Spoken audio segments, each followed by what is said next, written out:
तारीख लिखने वाला लिखता है दिल्ली के चांदनी चौक से लेकर के लाहौर के दरियाए रावी तक कोई एक भी दरख्त ऐसा बचा हुआ नहीं था जहां पर फांसी के फंदे न लटकाए गए हो। तमाम दरख्तों के अंदर, तमाम चौराहों के ऊपर फांसी के फंदों को नस्ब किया गया, गाड़ दिया गया, फांसी के फंदों को लटका दिया गया। और आप जानते हैं कि इन फंदों में किसको लटकाया गया? जी हाँ, कोई चलता फिरता दाढ़ी वाला नजर आया, उसको पकड़ा, फांसी पे चढ़ा दिया। कोई कुर्ता वाला नजर आया, उसको पकड़ा, फांसी पे चढ़ा दिया। कोई टोपी वाला नजर आया, उसको पकड़ा, फांसी पर चढ़ा दिया। अंग्रेज मौलिक खुद लिखता है कि बसा औकात ऐसा होता, एक आलिम को पकड़ते, तोप के सामने ला करके खड़ा करते, तोप के मुंह के सामने हाथ पांव को बांध देते। अंग्रेज जनरल इशारा करता, तोप का बटन दबा दिया जाता, तोप से गोला निकलता और फिर जिसके जिस्म के ऊपर लगता वो मुसलमान या वो मुल्क के आजादी के लिए जान को कुर्बान करने वाला, उसकी हड्डियों का, उसके गोश्त का, उसके चीथड़ों का, उसके खून का, उसके रगो रे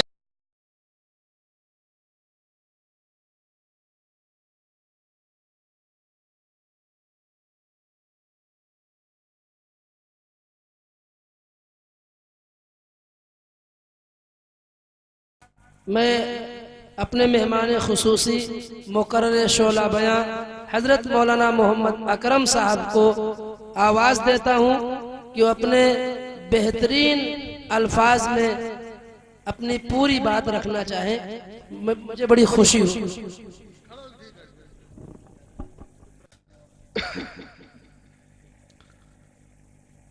अल्हम्दुलिल्लाह रब्बिल आलमीन वस्सलातु वस्सलामु अला सय्यिदिल अंबिया वल मुरसलीन मुहम्मद व अला आलिहि व अस्हाबिहि अजमाइन अम्मा बाद अऊज़ु बिल्लाहि मिनश शैतानिर रजीम बिस्मिल्लाहिर रहमानिर रहीम क़ुल हल यस्तविल लज़ीना यअलमून वल लज़ीना ला यअलमून क़ाल अल्लाहु तबारक व तआला वल्लज़ीना जाहदू फ़ीना लनहदियन्नहुम सुबुलना सदक़ल्लाहुल अलियुल अज़ीम व सदक़ रसूलुहुन नबियुल करीम व नहनु अला ज़ालिका लमिनश शाहिदीन वश्शाकिरीन वल्हम्दुलिल्लाहि रब्बिल आलमीन। मेरी हिम्मत को सराहो, मेरे हमराह चलो, मेरी हिम्मत को सराहो, मेरे हमराह चलो। हमने एक शम्मा जलाई है हवाओं के खिलाफ। सुभान अल्लाह। मौरिख यूं जगह देता नहीं तारीख आलम में, बड़ी कुर्बानियों के बाद पैदा नाम होता है। ये मजलिस और ये महफिल देख करके मुझे एक लतीफ़ा याद आ रहा है।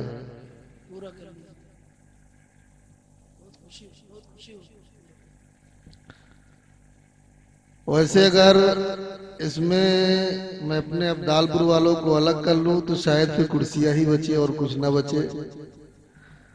अब ये एक नया रिवाज है कि खतीब जहां भी खिताबत के लिए जाएगा अपने सामीन को साथ लेकर के जाएगा, वरना फिर वहां कुर्सियों के सिवा कुछ और ना मिलेगी। एक खतीब साहब मुकर्रिर साहब बयान फरमा रहे थे, वैसे बैठकर बयान करना हजरत उस्ताद मोहतरम की गुस्ताखी है। मैं हजरत से माफी चाहता हूँ कि उनके सामने मैं बैठ गया हूँ। एक खतीब साहब एक जगह बयान फरमा रहे थे, सामाईन धीरे धीरे उठते गए, उठते गए, उठते गए, सारे लोग चले गए। आखिर में एक साहब स्टेज पर हमारे हाफिज जुबैर साहब की तरह बैठे थे, तो मुकर्रिर साहब ने कहा कि भाई हाफिज जुबैर, सारे लोग तो बेवफा निकले और उनको कुछ नहीं समझ में आता है, एक आप ही ऐसे हैं जो वफादार है और सारी बात को समझते हैं और आखिर तक आप मेरा बयान सुनते रहे हैं। तो हाफिज जुबैर साहब ने इरशाद फरमाया कि साहब मुकर्रिर साहब, आपका बयान नहीं सुन रहा हूँ, ये स्टेज, ये लाइट, ये टेंट मेरा है, मैं इंतजार कर रहा हूँ कि आप उठे तो मैं सब समेट करके जाऊं। तो इस वक्त हमारी इस मजलिस के यही हाल है, इस मजलिस के यही आलम है। माशाअल्लाह कुर्सियां बहुत सारी हैं, लेकिन कुर्सियों पर बैठने वाले लोग बहुत कम हैं। ये खैर जो भी हैं बड़े अच्छे लोग हैं माशाअल्लाह। आप लोग जमे हुए हैं, जब से हैं बैठे हुए हैं। अल्लाह आपको ऐसे ही जमाए रहे। हजरत दाग जहां बैठ गए बस बैठ गए। यौमे जमहूरिया और मुस्लिम अलीगढ़ यूनिवर्सिटी से ताल्लुक रखने वाले मेरे भाई जनाब सलमान साहब ने मुझसे कहा तालीम के ऊपर कुछ बात करने के लिए। तो तालीम के ऊपर तो सलमान साहब ने अल्हम्दुलिल्लाह खुद ही काफी बात की, और मैं समझता हूं कि बात बहुत ज्यादा लंबी ना हो। मैं कुछ अपने मुल्क की आजादी, मुल्क की जमहूरियत, उसकी तारीख, अपनी कुर्बानी के मुतालिक कुछ आप हजरात से गुफ्तगू करूं। तालीम के मुतालिक भी अगर हाफिज रहमान साहब जिंदा रहे तो मेरा भी आना होता रहेगा इंशाअल्लाह। इस पर भी बात होती रहेगी। फिर कभी तालीम के ऊपर भी मुस्तकिल बात करूंगा। अभी सलमान साहब ने जो कुछ तालीम के ऊपर कहा है मैं उसी पर इत्तेफा करता हूं, उसी पर मुहर लगाता हूं, और उनके खिताब और उनकी तकरीर से मैं बिल्कुल मुत्तफिक हूं। मुल्क आजाद हुए 70-72 साल का अरसा गुजर गया। हर साल जश्न आजादी, जश्न जमहूरियत जैसे अनावीन से प्रोग्राम होते हैं। स्कूलों में, कॉलेजों में, दीगर मकामात पर बयानात होते हैं। लोग चंद नामों को शहीद के तौर पर गिनवा देते हैं कि फलां ने कुर्बानी दी, फलां ने कुर्बानी दी, फलां ने कुर्बानी दी। 10 मिनट के अंदर जश्न जमहूरियत का प्रोग्राम या जश्न यौम आजादी का प्रोग्राम खत्म हो जाता है। लेकिन अगर बनज़र गायर और बनज़र इंसाफ हम देखें तो हमें ये दिखाई देता है कि इस मुल्क के लिए हमने, इस मुल्क की आजादी के लिए जितना खून बहाया है शायद दूसरे लोगों ने उतना अपना पसीना भी नहीं बहाया होगा। अगर आप हजरात 15 से 20 मिनट जमे रहे मेरी तकरीर पर और आप हजरात ने एहसास दिलाया कि हम सुनना चाहते हैं तो इंशाअल्लाह अज़ीज मैं आज किताब तारीख के उन औराक को उल्टा करके जाऊंगा जो आपसे छुपा के रखे गए, आपसे पोशीदा रखे गए, जहां तक आपकी रसाई ना हो सकी, जहां तक आपको ना बताया गया। हमारे स्कूल और कॉलेजों में जिल्दों पर मुश्तमिल मोटी मोटी किताबें तारीखों के ऊपर लिखी हुई हैं, जंग आजादी के उन्वान पर लिखी हुई है। लेकिन मैं पूरी जुर्रत के साथ ये बात कहता हूं कि लिखी हुई तमाम तारीखें 99% झूठ पर मबनी है।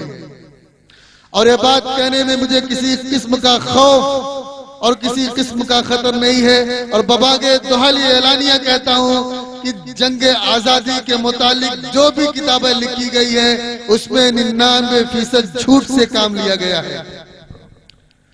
1857 से जंग आजादी की शुरुआत को बताया जाता है। आइए मैं और आपको आपके सामने खोलता हूं, इतिहास की किताबों को खोलकर पन्ने आपके सामने उलटता हूं। आप देखिए, आप गौर कीजिए। 1799 में टीपू सुल्तान की 6 मई को मगरिब के नमाज के वक्त शहादत हुई। 5 मई को तजहीज़ो तकफीन हुई। 1800 में आपके इसी इलाहाबाद के अंदर अंग्रेज ने मीटिंग बुलाई। उस मीटिंग में ऐलान किया आज से ये मुल्क हमारा है, इस मुल्क में रहने वाले लोग बंदे खुदा के होंगे, बादशाह इस मुल्क का बहादुर शाह जफर होगा, लेकिन हुकूमत हमारी चलेगी, कानून हमारा चलेगा, लोग वो करेंगे जो हम कहेंगे। ये ऐलान करना था 1800 में।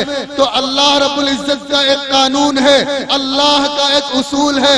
जब भी कोई फिरौन आता है अल्लाह मूसा को भेजता है, जब नमरूद आता है अल्लाह इब्राहिम को भेजता है, जब शद्दाद आता है अल्लाह हजरत हूद को भेजता है, जब अबू जहल जहालत की तारीकी में सारी दुनिया को लपेटता है तो अल्लाह मुहम्मदुर रसूलुल्लाह सल्लल्लाहु अलैहि वसल्लम को नूरे नबूवत दे करके भेजता है। 1800 में जब जालिम अंग्रेज अंग्रेज ने ऐलान किया कि आज से हिंदुस्तान हमारी गुलामी के अंदर आ गया, हम मुकम्मल तौर पर इस पर काबिज हो गए।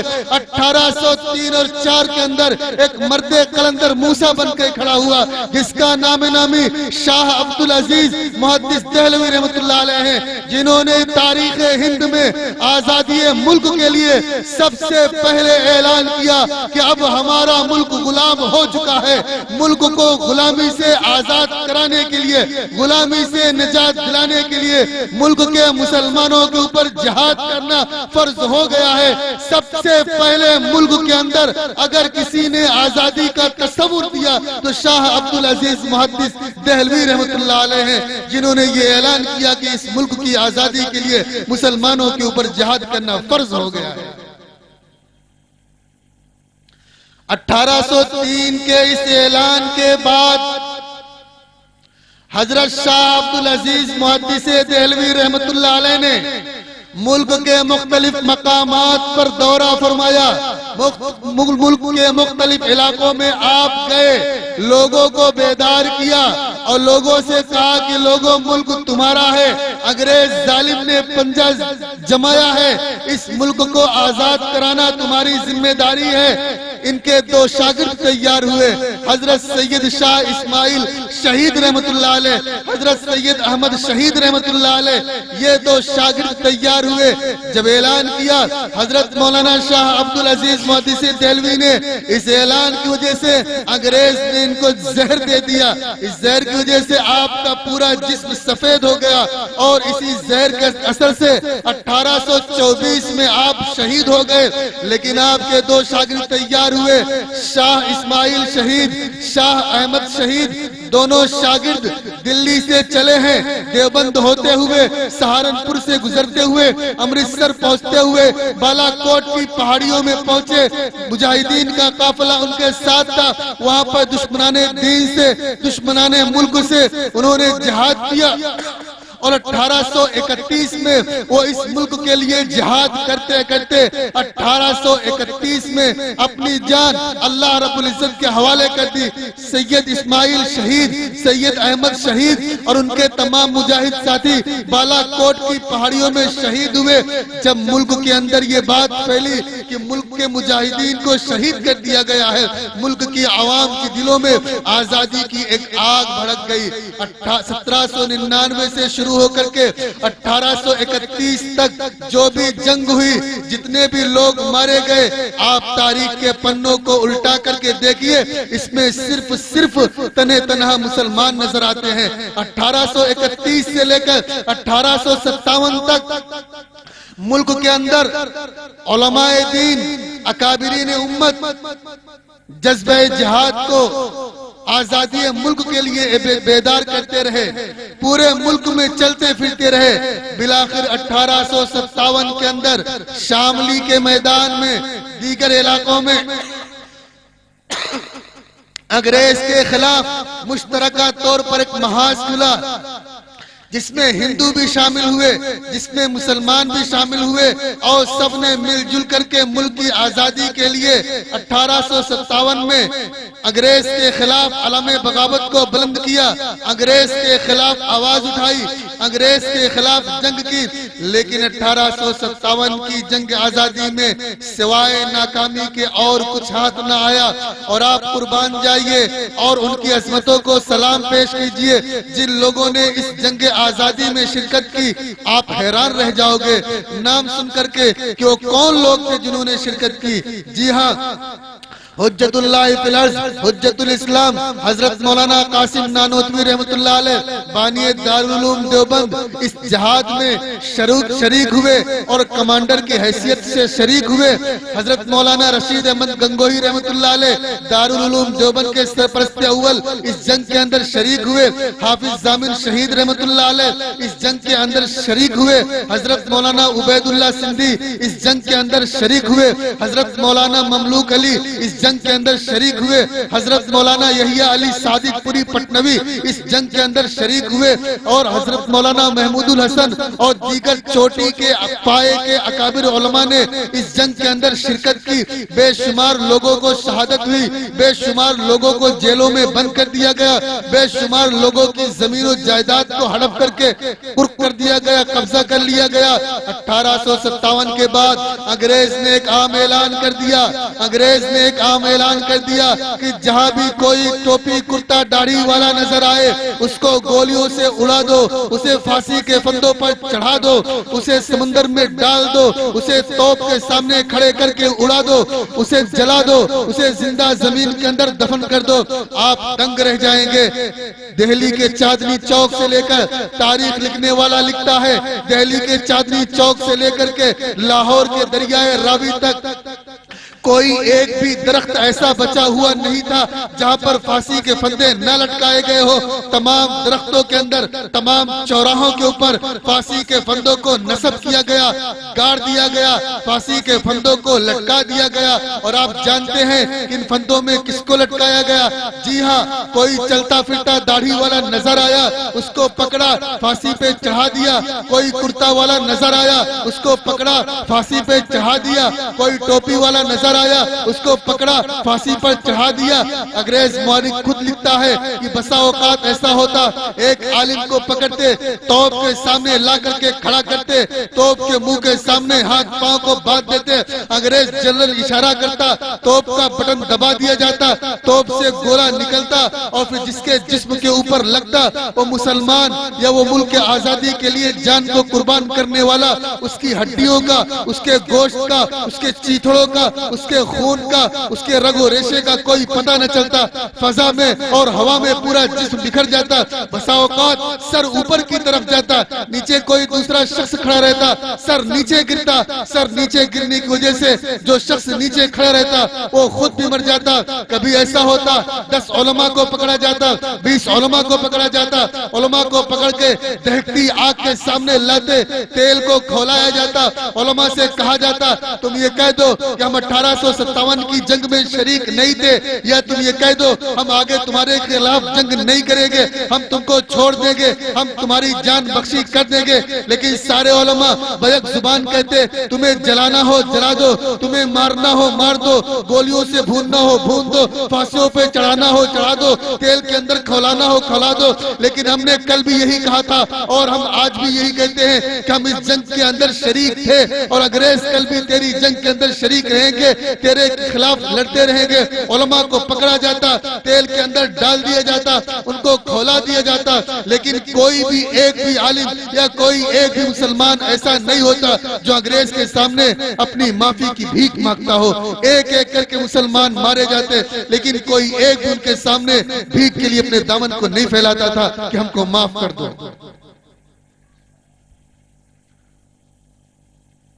मुअर्रिखीन के मुताबिक दिल्ली के चांदनी चौक से लेकर लाहौर के दरियाए रावी तक 52,000 उलमा को फांसी के फंदों पर लटकाया गया, 52,000 लोगों को शहीद किया गया, 52,000 लोगों को इस मुल्क के लिए अपनी जानों का नजराना पेश करना पड़ा। सिर्फ 1857 के बाद वाले हालात में अंग्रेज कहता तुम हमसे माफी मांगो, हम तुम्हारी जान बख्शी कर देंगे। वो कहते जान को दे देना, मुल्क के लिए कुर्बान कर देना हमें गवारा है, लेकिन अंग्रेज के सामने जमानत की भीख मांगना ये हमें गवारा नहीं है। मौलाना हुसैन अहमद मदनी रहमतुल्लाह अलैह जमीयत उलमा हिंद के फ़आल और कारकुन, फ़आल सरगर्म सदर, उन्होंने एक फतवा दिया अंग्रेज की फौज में भर्ती होना हराम है। अंग्रेज तक ये बात पहुंची कि हुसैन अहमद मदनी हमारे खिलाफ फतवे देता है, हुसैन अहमद मदनी हमारे खिलाफ आवाज उठाता है। अंग्रेज ने अदालत में तलब किया, कराची में अदालत लगाई गई, लाखों लोग मौजूद हैं। अंग्रेज की पुलिस, अंग्रेज की अदालत, अंग्रेज के जज मौलाना को कटघरे में खड़ा किया गया और पूछा गया मौलाना क्या ये फतवा देते हो कि अंग्रेज की फौज में भर्ती होना हराम है। हुसैन अहमद मदनी ने कहा, जी हाँ मैं फतवा देता हूँ। मौलाना मोहम्मद अली जौहर कदमों में गिर पड़े, कहने लगे, हजरत आज आपकी जान को खतरा है, आप हमारे कायद हैं, आप हमारे लीडर हैं, आप हमारे बड़े हैं, अगर आपकी जान को नुकसान हुआ, आप मार दिए गए, हमारी क़यादत कौन करेगा, हमारी लीडिंग और हमारी रहबरी कौन करेगा। आज आप अपने बयान को बदल दीजिए, बाद में फिर बयान दे देना। मौलाना हुसैन अहमद मदनी ने कहा, मोहम्मद अली जौहर सुनो, अगर मैं अपने बात को, अपने बयान को बदलता हूँ, मेरा ईमान बदल जाएगा। हुसैन अहमद मदनी ने कल भी यही फतवा दिया था, आज भी यही फतवा दे रहा है। जब तक मदनी के रग में खून जारी रहेगा, मदनी की सांस जारी रहेगी, मदनी ये फतवा देता रहेगा। अंग्रेज तेरी मदद करना, अंग्रेज तेरी फौज में शिरकत करना कल भी हराम था, आज भी हराम है और हराम रहेगा।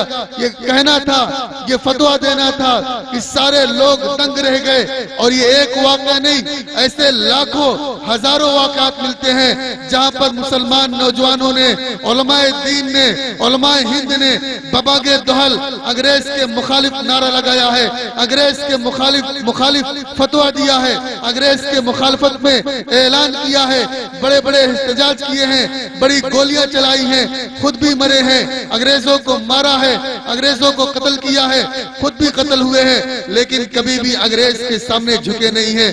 तारीख में लिखी है बात, हजरत मौलाना सैयद हुसैन अहमद मदनी के घर से जनाजे निकले, लोगों ने कहा, हजरत आप अंग्रेज से जमानत कर लीजिए, पैरोल पर रिहा हो जाइए, जाइए अपने घर वालों के जनाजे में शिरकत कीजिए, वापस फिर जेल के अंदर आ जाना। हजरत ने कहा, घर वालों के जनाजे की नमाज में शिरकत न करना हुसैन अहमद मदनी को गवारा है, लेकिन अंग्रेज जालिम के सामने जमानत की भीख मांगना हुसैन अहमद मदनी को गवारा नहीं है। अमीरुल हिंद मौलाना अबुल कलाम आजाद रहमतुल्लाह अलैह की मां का या उनकी बीवी का जनाजा उठा, उनका इंतकाल हुआ। लोगों ने कहा, अमीरुल हिंद मौलाना अबुल कलाम आजाद, आप अंग्रेज से माफी मांगिए, जाकर के घर वालों के जनाजे में शिरकत कीजिए, बाद में फिर जेल में आ जाना। हजरत ने कहा, लोगों सुनो, घर वालों के जनाजे की नमाज में शिरकत ना करना गवारा है, लेकिन अंग्रेज जालिम के सामने जमानत की भीख मांगना ये हमको गवारा नहीं है। ये हमारी कुर्बानी की मुख्तसर सी दास्तान है, मुख्तसर सी तारीख है। मुझे वक्त बहुत कम मिला और देर भी हो रही है, बहुत सारे शायर हजरात भी यहाँ पर बैठे हुए हैं, उनको भी आपके सामने आना है। ये चंद गुजारिशात हैं जो हमने आप हजरात के सामने जंग आज़ादी के उन्वान से रख दिया है, ताकि आपको इस बात का एहसास रहे कि आप किसी के रहमो करम पर या किसी के एहसान के तले इस मुल्क के अंदर नहीं रहते हैं, बल्कि आपने इस मुल्क के लिए खून दिया है। जितना लोगों ने अपना पसीना नहीं बहाया है, उससे भी ज्यादा आप लोगों ने अपना खून बहाया है, इसकी वजह से आप मुल्क के अंदर रहते हैं। और एक बात मैं कहता हूं, और वो बात कह के मैं अपनी जगह लूंगा, कि आज जो लोग ये कहते हैं कि मुसलमान देश का गद्दार है, पहली बात तो उनका ये कहना भी, उन्हीं के लोग उनका मजाक भी उड़ाते हैं कि उल्टा चोर कोतवाल को डांटे, ऐसी कोई कहावत है शायद हमारी जुबान में। खैर, खुद उन्हीं के लोग उनका मजाक उड़ाते हैं, लेकिन मैं ऐसे लोगों से एक बात कहना चाहता हूं, अगर इस मुल्क के अंदर हमारा रहना बाज लोगों को अच्छा नहीं लगता है, ठीक है, कोई बात नहीं, वो हमें निकाल देना चाहते हैं, ठीक है, कोई बात नहीं, हम निकलने के लिए तैयार भी हैं। वो 52,000 हमारे आबा अजदाद जिन्होंने अपना खून गिराया है, हमारा वो खून वापस कर दे, हमारा वो खून लौटा दे, हम खुशी से मुल्क छोड़ करके चले जाएंगे। लोग माता की छाती का दूध पीते हैं। मुसलमान कौम वो है, हिंदुस्तान की मुसलमान कौम वो है जिसने भारत माता की छाती से दूध पिया कम है, लेकिन भारत माता की छाती को अपने खून से सैराब ज्यादा किया है। मुल्क का कोई ऐसा शहर, मुल्क का कोई ऐसा सूबा, मुल्क की कोई ऐसी सरजमीन, कोई इलाके मुझे दिखला दे जहां पर हमारे आबा व अजदाद का खून न गिरा हो, हमारे आबा व अजदाद ने कुर्बानी न दी हो। मुल्क का कोई ऐसा दरिया, मुल्क की कोई ऐसी नदी, मुल्क की कोई ऐसी सरसादाबी हमें लाके दिखा दे जहां पर हमारा खून ना हो। हम इस मुल्क को छोड़कर खुशी के साथ चले जाएंगे। लेकिन याद रखना, याद रखना,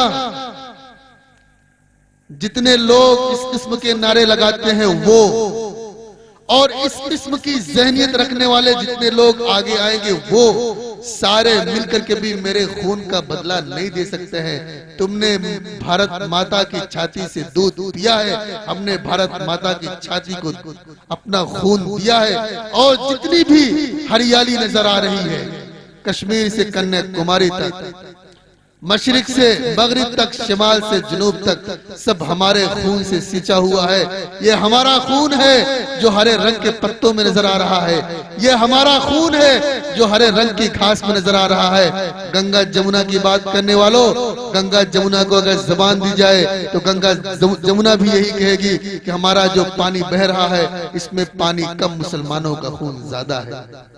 बेशक कहां कहां नहीं गिरा हमारा खून, कहां कहां नहीं बहाया हमने खून। और आजादी की जंग तो आजादी की जंग है, उसके बाद भी जब भी जरूरत पड़ी है सबसे पहले मैदान में हमने कदम रखा है। जब भी मुल्क ने खून मांगा है, वीर अब्दुल हमीद हमने दिया है। मुल्क के अंदर सबसे बड़ा चंदा दिया गया जिसका रिकॉर्ड आज तक कोई तोड़ ना सका, 5 टन सोना। लाल बहादुर शास्त्री प्रधानमंत्री थे, हैदराबाद के निजाम से कहा मुल्क के ऊपर जंग सवार है, फौजें पाकिस्तान के खिलाफ जंग कर रही हैं, मुल्क का खजाना कम हो गया है, मुल्क को खजाने की जरूरत है। निजाम हैदराबाद ने 5 टन सोना मुल्क को दान दिया था। जब से हिंदुस्तान की तारीख की शुरुआत होती है, आज 2019 की जनवरी की 26 तारीख तक मुल्क के तमाम लोगों को चैलेंज करता हूं, कोई माई का लाल है जो इस रिकॉर्ड को तोड़ करके दिखा सके। किसी की जुबान नहीं खुलेगी, किसी की जुबान नहीं खुलेगी, लोगों सांसें बंद हो जाएगी। 5 टन सोना इस मुल्क को हमने दिया था, 5 टन सोने से इस मुल्क को फायदा हमने पहुंचाया था। और सिर्फ यही नहीं, जब भी जरूरत पड़ी किसी ने आंख उठाई, तुम पीछे थे, आंख फोड़ने वाले हम थे, तुम पीछे थे। तुम्हारे लंगूर नागपुर में नंगा नाच नाच रहे थे, खून हम बहा रहे थे। तुम्हारे लंगूर त्रिशूल लेकर के घूम रहे थे और सरहदों पर जाने हमारी जा रही थी। आज तुम ऐलान करते हो कि हम गद्दार हैं, तो हम गद्दार ही सही, लेकिन ये बताओ अंग्रेज की अदालत में जमानत की भीख मांगने वाले कौन थे? 1799 से लेकर 1857 तक किन लोगों ने तने तना मैदान में मुकाबला किया? कौन लोग थे 1857 तक तने तना अपना खून बहाते रहे? और वो कौन लोग थे जिनका सर दरियाए रावी से लेकर के दिल्ली के चांदनी चौक तक लटका हुआ था? और वो कौन लोग थे जिनको गोलियों का, तोपों का निशाना बनाया गया? अगर कोई माई का लाल तारीख लिखने वाला ये साबित कर दे कि मुसलमान नहीं कोई और थे, हम हिंदुस्तान को खुशी के साथ छोड़ने के लिए तैयार हैं। यही मेरी आखिरी बात है। जाते जाते ये बात कहना चाहता हूँ कि जब भी मुल्क को जरूरत पड़ी थी हम मैदान में आए थे, जब भी मुल्क ने खून मांगा हमने खून दिया, जब भी मुल्क को हमारी जरूरत पड़ी हम मुल्क के अंदर, मुल्क सबसे अगली सब में नजर आए। हम कल भी अगली सब में थे, हम आज भी अगली सब में हैं, हम इंशाअल्लाह अजीज हमेशा अगली सब में रहेंगे। खून मांगा जाएगा, वीर अब्दुल हमीद जैसी शख्सियत को लाके खड़ा कर देंगे।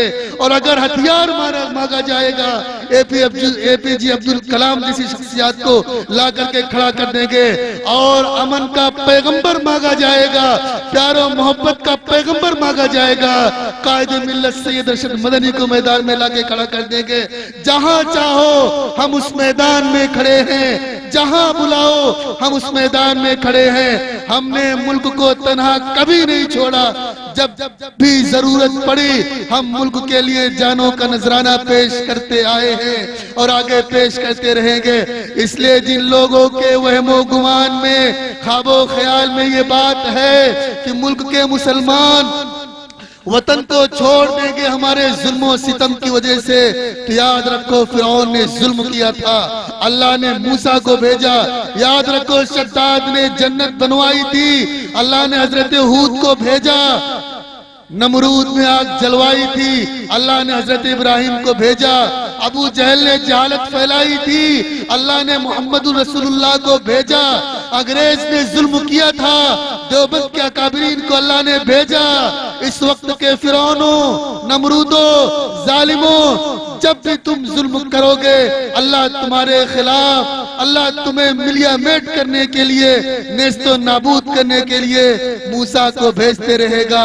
आखिरी बात, शरीयत शरीयत शरीयत।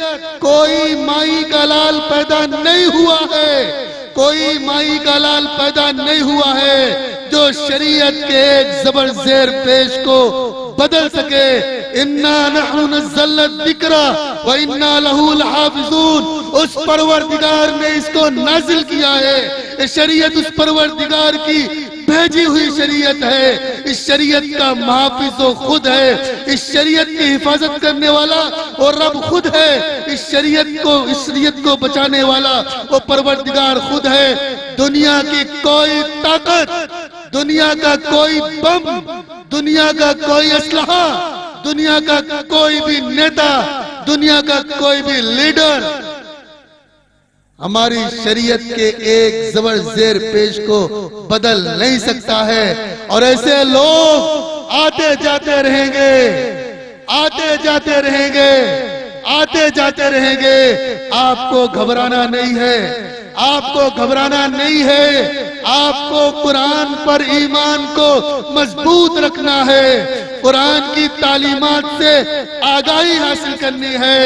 3 तलाक के नाम पर मुस्लिम माँ बहनों को इंसाफ देने की बात करने वालों, मुस्लिम माँ बहनों के इंसाफ देने के ऐलान पर हम तुम्हारा स्वागत करते हैं। लेकिन याद रखो 3 तलाक बिल, इसके खिलाफ जो भी आवाज उठेगी हम हर तरीके से उसकी मुखालफत करेंगे। आपको इंसाफ दिलाना है, दिलाइए उनको जिनकी इज्जतें लुटी, दिलाइए गुजरात के उन 3000 लोगों को जिन माँ बहनों के पेट को चाक करके, बच्चों को निकाल करके हवाओं में उछाल करके आग के अंदर डाल दिया गया। आप इंसाफ दिलाइए उन बेटियों को जिनका रेप करके जिंदा मार दिया जाता है। आप इंसाफ दिलाइए उन बच्चियों को जिनकी इज्जतें महफूज नहीं है। आप इंसाफ दिलाइए उन बच्चियों को जिनका रोड रास्तों पर इज्जतों को नीलाम कर दिया जाता है। हम आपका स्वागत करेंगे, लेकिन आप इंसाफ के नाम पर शरीयत मोहम्मदिया में तब्दीली की कोशिश करोगे। याद रखना, याद रखना, याद रखना, आटे से, नमक आटे से बाल को निकलता हुआ देखा होगा, ऐसे ही चुटकियों में हम बाल को जिस तरीके से आटे से निकाला जाता है निकाल के रख देंगे। याद रखिए, किसी के डराने से वो लोग डरते हैं जो दूसरों के रहमो करम पर जीते हो। हम इस मुल्क में किसी के रहमो करम पर नहीं जीते। इस मुल्क के हम किराएदार नहीं, इस मुल्क के हिस्सेदार हैं। हम अपने हिस्से में रहते हैं। हमने उस खून को अपना बिछौना बनाया है जो 52,000 लोगों ने बहाया है, और तुम अंग्रेज की जमानत पे जी रहे हो। वाखिर दावान अल्हम्दुलिल्लाह रब्बिल आलमीन। हजरत मौलाना मोहम्मद अकरम साहब, हजरत मौलाना मोहम्मद अकरम साहब, सदर जमीयत उलमा सुरा इलाहाबाद।